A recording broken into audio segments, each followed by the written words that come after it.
بسم اللہ الرحمن الرحیم۔ سامعین ناظرین اکرام، السلام علیکم ورحمۃ اللہ وبرکاتہ۔ حضرت ابو ہریرہ رضی اللہ تعالیٰ عنہ سے روایت ہے، وہ فرماتے ہیں کہ حضور تاجدار کائنات صلی اللہ علیہ وآلہ وسلم نے ارشاد فرمایا کہ جب تمہارے حکمران نیک اور پسندیدہ ہوں اور تمہارے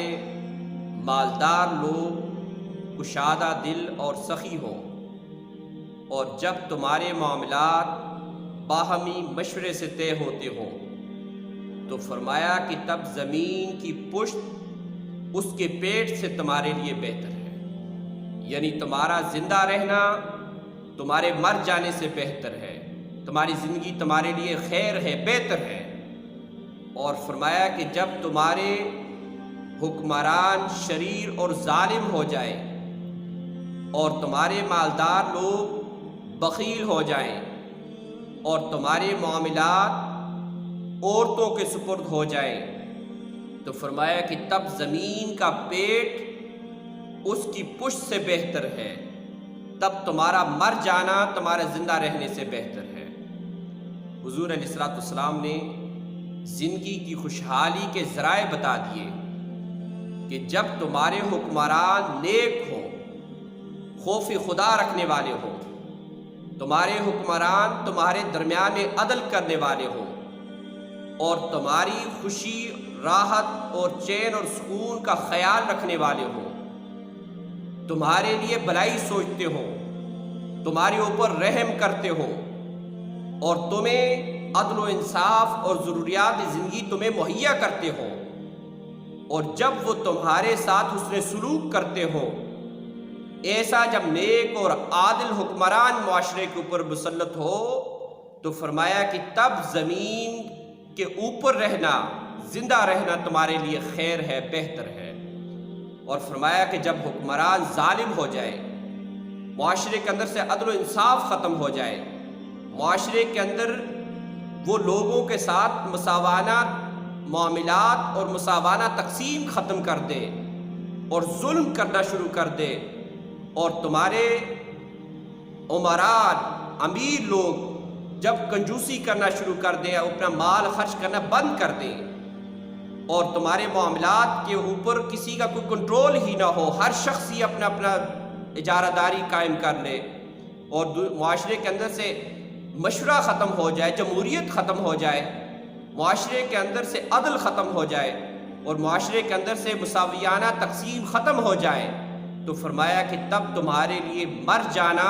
تمہاری زندگی سے بہتر ہے۔ اور یہی وجہ ہے کہ آج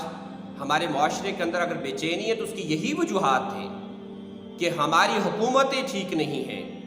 حکومت کے اصول نہیں ہے، حکومت کے پاس پاور نہیں ہے، طاقت نہیں ہے کہ وہ عدل قائم کر سکے، وہ ظالموں کو روک سکے، اور وہ اپنی اتھارٹی کو معاشرے کے اوپر قائم کر سکے۔ آج حکومت کے پاس یہ طاقت ہی نہیں ہے، اور آج ہمارے عمراء، امیر لوگ اپنے مال کو جمع کر کے بیٹھ چکے ہیں، وہ خرچ نہیں کر رہے، وہ اپنے مال کو غرباء کے اوپر خرچ نہیں کر رہے، معاشرے کی فلاح کے اوپر خرچ نہیں کرے، لوگوں کی خوشحالی کے اوپر خرچ نہیں کر رہے، ارب ہار روپے لے کر وہ بیٹھے ہوئے ہیں، لیکن اپنے مال کو اپنے معاشرے کی بہتری کے لیے، عوام کی بہتری کے لیے، لوگوں کے سکون کے لیے انہوں نے خرچ کرنا بند کر دیا ہے۔ اور ہمارے معاملات کا حال یہ ہے کہ ہر ادارہ اپنی اپنی انا پہ قائم ہے، ہر ادارہ اپنی اتھارٹی قائم رکھتے ہوئے ایک دوسرے کے اوپر فوقیت چاہتا ہے، ایک دوسرے کے اوپر عزت چاہتا ہے، ایک دوسرے کے اوپر اپنی قوت اور پاور کو ظاہر کرنا چاہتا ہے۔ یہی وجہ ہے کہ ملک کے اندر ہر ادارہ خود مختار بنا ہوا ہے، کوئی کسی کی ماننے کے لیے تیار نہیں ہے۔ یہی وجہ ہے کہ ملک کے اندر ایک افراتفری کا عالم ہے، بے چینی کا عالم ہے۔ تو فرمایا کہ جب یہ حال ہو جائے کسی معاشرے کا، تو حضور علیہ الصلوۃ والسلام نے ارشاد فرمایا کہ تب زندگی سے مر جانا بہتر ہے۔ تو سامعین ناظرین اکرام، مایوس نہ ہو، یہ مایوسی کی بات نہیں ہے، لیکن یہ ہے کہ میری اور آپ کی ذمہ داری بنتی ہے کہ ہم اب شعور رکھیں، ہم اپنی بہتری کے لیے اقدامات کریں، اس لیے کہ کبھی بھی کسی قوم کو، معاشرے کو ٹھیک کرنے کے لیے آسمان سے ملائکہ کبھی نہیں اترے، کبھی آسمان سے وحی اور وحی کے ذریعے کوئی ملائکہ اور مخلوق کو نہیں اتار کر اس کو بہتر کیا گیا، بلکہ عوام کو خود شعور آتا ہے،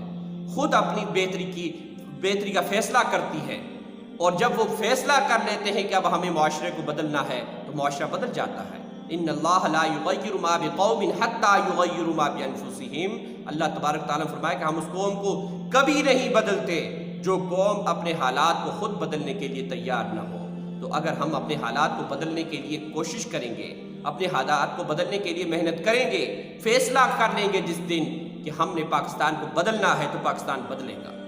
ہم نے پاکستان کی معیشت کو مستحکم کرنا ہے تو پاکستان کی معیشت مستحکم ہوگی۔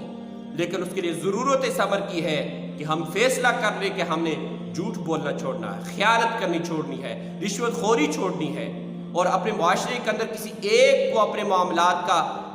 تقسیم کار بنائیں گے اور وہ معاملات کو چلائے گا اور مساویانہ طور پر چلائے گا، عدل کے ساتھ چلائے گا، انشاءاللہ پاکستان بدلے گا۔